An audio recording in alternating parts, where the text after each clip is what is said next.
আমি ওদের কথার উত্তরই দেব। Mamata should resign and book. মমতাকে অ্যারেস্ট করতে হবে।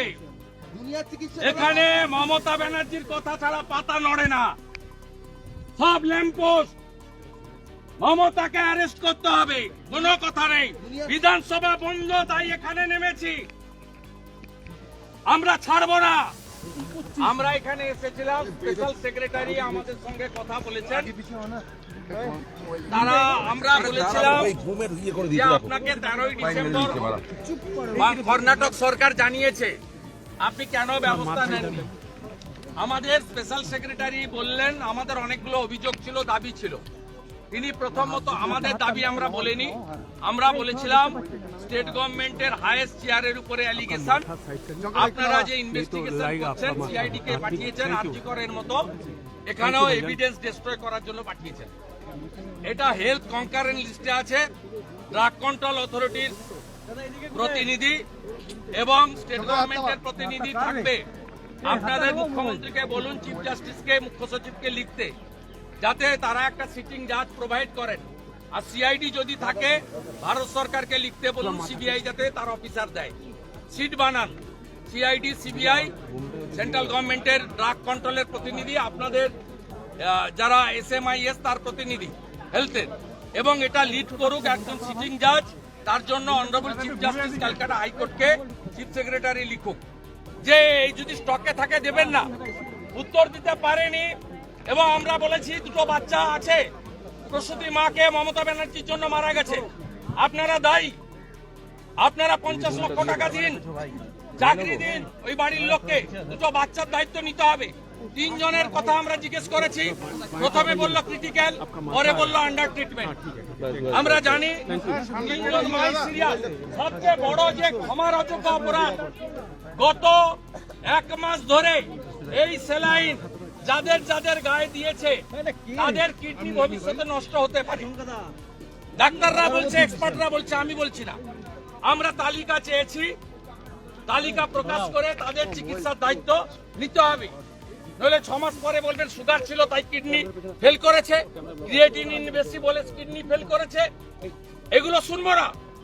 1 মাসের বেশি কয়েক লক্ষ মাকে, রুগীকে সমস্ত সরকারি হসপিটালে তারা এই বিষ স্যালাইন ঢুকিয়েছে, তার তালিকা প্রকাশ করতে হবে। আমরা বলেছি এবং আমরা ইলেকট্রনিক্স কমপ্লেক্স পিএসএ আমরা এফআইআর করব। মমতা ব্যানার্জি স্বাস্থ্যমন্ত্রী, স্বাস্থ্য সচিব নারায়ণ স্বরূপ নিগম, মেদিনীপুরের সুপার 3 জনকে অবিলম্বে গ্রেপ্তার করতে হবে।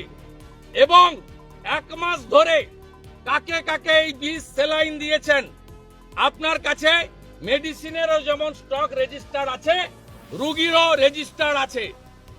সরকারি হসপিটাল থেকে, একদম ব্লক হেলথ সেন্টার থেকে, মেডিকেল কলেজ এবং স্টেট হসপিটালগুলোতে তার তালিকা যদি প্রকাশ না করেন, 6 মাস পরে, 8 মাস পরে, 3 মাস পরে প্রত্যেকেই এক্সপার্টরা বলছেন তাদের কিডনি এফেক্টেড হবে। এই সংখ্যাটা 3-4 নয়। আমি জিজ্ঞেস করেছিলাম এই 4 জনকেই দিয়েছেন না আর কাউকে? বলছে আমি এটা বলতে পারবো না। তার মানে বুঝে নেন, এরা ক্ষমার অযোগ্য কাজ করেছে। যে সমস্ত রোগীর গায়ে, গরিব মানুষ, তাদের গায়ে এই বিষ ইঞ্জেকশন স্যালাইন ঢুকালেন, ধ্বংস হবে।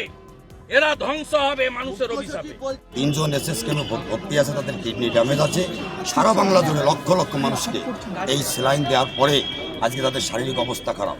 যতক্ষণ না পর্যন্ত এই রাজ্যের এই মুখ্যমন্ত্রী তথা স্বাস্থ্যমন্ত্রী গ্রেপ্তার বরণ না হবে, তাকে অ্যারেস্ট না করা হবে, আমরা ভারতীয় জনতা পার্টির পশ্চিমবঙ্গের বিরোধী পরিষদ আছে, আমরা আমাদের আন্দোলন চালিয়ে। অভিযোগপত্র কি রিসিভ হলো নাকি ইমেল করলেন?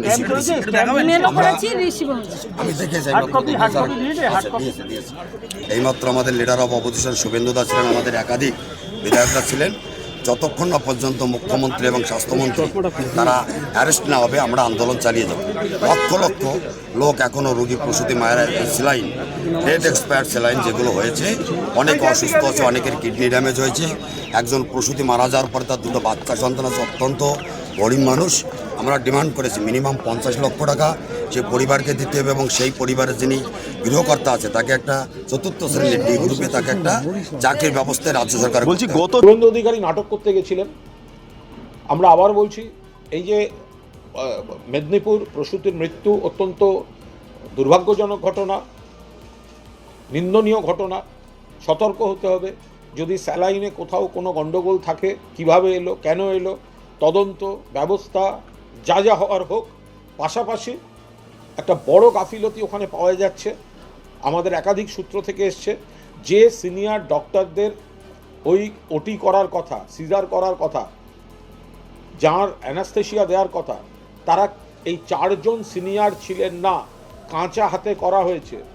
যে ওটিগুলো 40-45 মিনিটে হয়ে যায়, প্রায় 2-2.5 ঘন্টা ওপেন করে রাখা হয়েছে। ইনফেকশনের সমস্ত রকম প্রায় যারা করেছেন তারা কি করেছেন সে তো তদন্তে দেখা উচিত। ফলে এখানে একটা, কেন সিনিয়ররা ছিলেন না, কেন কাঁচা হাতে যাদের ওটি করার কথা নয় তাদের হাতে ছাড়া হলো, তারা কেন এতক্ষণ বডি ওপেন করে রাখলেন? ফলে এগুলো নিশ্চয়ই সেখানেও সেই তদন্তগুলো আসবে। তাদের মধ্যে কয়েকজন তো এই দ্রোহ, অবহেলা, মৃত্যুর প্রতিবাদ, রাত জাগা, কর্মবিরতি এসব তো করে এসছে।